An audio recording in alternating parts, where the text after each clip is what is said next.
asiatique à hauteur d'homme. Je l'avais juste la main. Il est énorme. Donc là, je vais y mettre, pour éviter qu'il y en ait un peu partout sur la maison. Ce que je vais faire, c'est que je vais boucher le trou d'entrée qui est juste ici. Je vais traiter d'abord par le trou d'entrée. Je vais boucher, puis ça va éviter. Puis après, j'ai une surprise.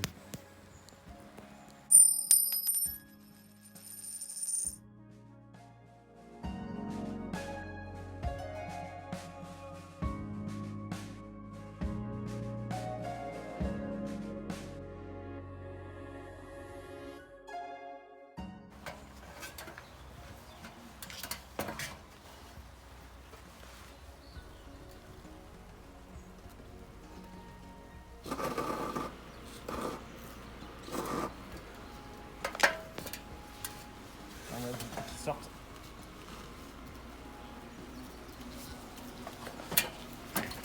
Et la douche.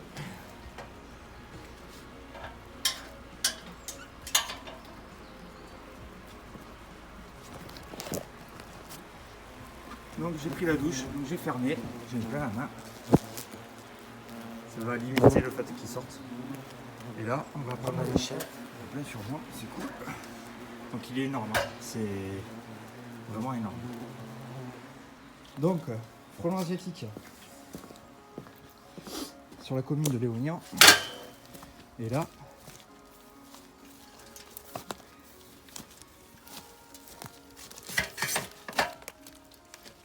regardez ça, c'est pas beau.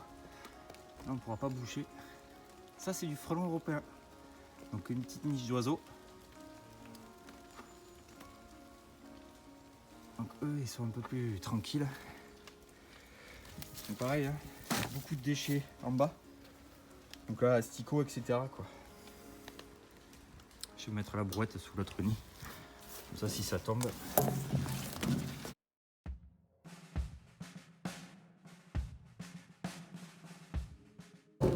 Donc, nous avons un nid de frelon asiatique ici. Un nid de frelon européen là-bas.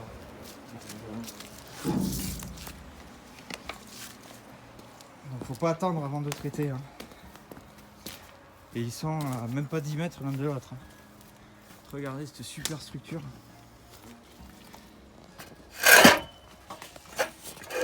Donc, lui il est quand même sur le déclin. C'est des petits individus. Je pense qu'ils n'ont pas dû. C'est quand même beau. Donc la sortie elle est là. Donc là très peu de produits est nécessaire.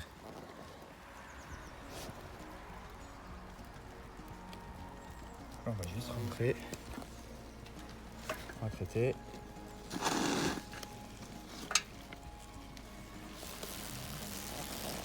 Je vais quand même regarder à l'intérieur. Lui on peut pas sortir. Hein. Donc là, déjà voilà, c'est une fondatrice. Ici, on les voit, hein, c'est la grosseur. Ouais. Ça c'est une fondatrice. 1, 2, 3. C'est compté. Allez, encore 5. Après, je vais juste faire un trou ici. C'est hyper beau. Donc là, il y a du plateau. Ça c'est cool, mais est-ce que là-dedans, est-ce qu'ils sont vraiment là-dedans?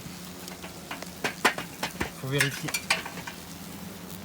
Mais c'est ça, à l'origine, c'est un truc quoi. Il y a déjà, ça s'ouvre pas par le haut. Voilà. Je vais refaire un trou ici en fait, vous voyez. Je vais refaire un trou là et je vais traiter par là parce que je sais pas si les deux communiquent en fait.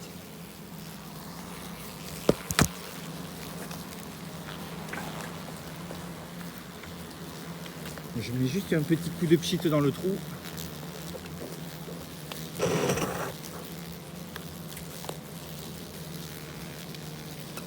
Voilà. Donc on a mis un petit pchit dans ce trou là. Parce que je suis pas sûr que les deux communiquent. Encore une fondatrice. Fondatrice.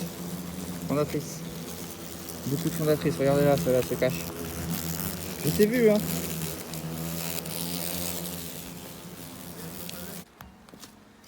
Donc j'ai ramassé des deniers. Là vous avez. Voilà, vous avez un peu de tout. Allez, lâchez-la. Donc, frelon européen. On voit bien, hein, jaune, noir, jaune, noir, jaune, noir. Le bout des pattes, ils sont accrochés. Le bout des pattes est de couleur brun, rouge, rougeâtre, bordeaux. On est côté de Bordeaux, couleur bordeaux. Que le frelon asiatique, voilà. Le frelon asiatique, on a vraiment le bout des pattes jaunes. Vous voyez vraiment les deux différences, quoi. Ce sont vraiment deux espèces à part entière. Ils sont juste cousins. L'un est plus agressif que l'autre. Donc là, vous avez quand même une fondatrice. Hein. Il y avait énormément de fondatrices. Quand on voit la taille entre les deux, on voit bien que le frelon asiatique est bien plus petit. Bon, on va pas laisser souffrir. Crac. J'ai ma boîte, elle est pleine. C'est que du frelon. Donc les fondatrices, il y en avait un sacré paquet. Et je pense que c'était pareil pour le frelon asiatique. Donc belle boule là. Là la boule on se rend pas compte mais il y a 60 cm entre les chevrons. Donc on a un diamètre de 40 cm. Ouais, un bon diamètre 40. Une sacrée boule. Bon en ce moment c'est un nid moyen. Mais bon, je trouve ça quand même assez gros. Donc là on le traite. Et ce qu'il faut savoir c'est que regardez ce qu'il y a à côté. Il y a une accroche. On a une accroche, donc ça veut dire que l'endroit était propice, avec des bonnes petites phéromones pour ce nid-là. Première, seconde. Donc voilà. Et surtout, les nids d'oiseaux, il peut y avoir beaucoup de frelons. Et voilà. Donc j'ai donné un petit coup sur le côté. J'ai donné un petit coup ici par exemple. Enfin c'est pas par exemple. En fait là j'ai inséré ma canule ici. Et en fait ça donne bien l'intérieur. Voilà. Donc là on peut voir l'intérieur. Donc là hein, faut le brûler le truc. Hein. Faut pas hésiter. Là, la structure elle a quand même été amochée, je pense par le vent, la pluie, etc.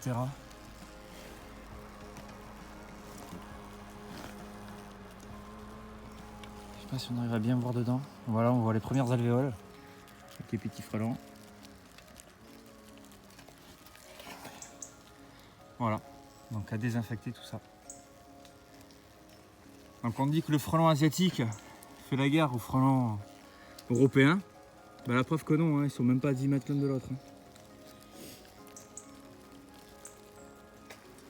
Quand même de belles bestioles quoi. Donc on laisse les nids minimum 72 heures en place. Parce qu'à côté on a quand même une belle forêt. Et qu'il y a beaucoup d'individus qui sont dans la forêt partis chercher à manger. Donc il faut qu'ils rentrent au nid comme celui-ci pour se contaminer.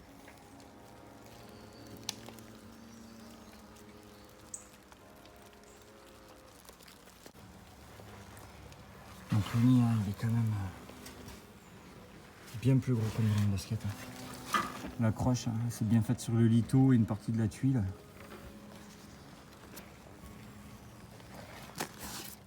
Et le nid, vous voyez, il est un peu mou. Ça commence à faire froid. Il y a beaucoup d'isolants. Beaucoup d'isolants, vraiment pas. Vous voyez là le comportement. Il sursaute, il essaie d'enlever le produit, mais c'est trop tard. Hein. Voilà, là il a refilé à son copain qui était en train de voler. Le copain contaminé.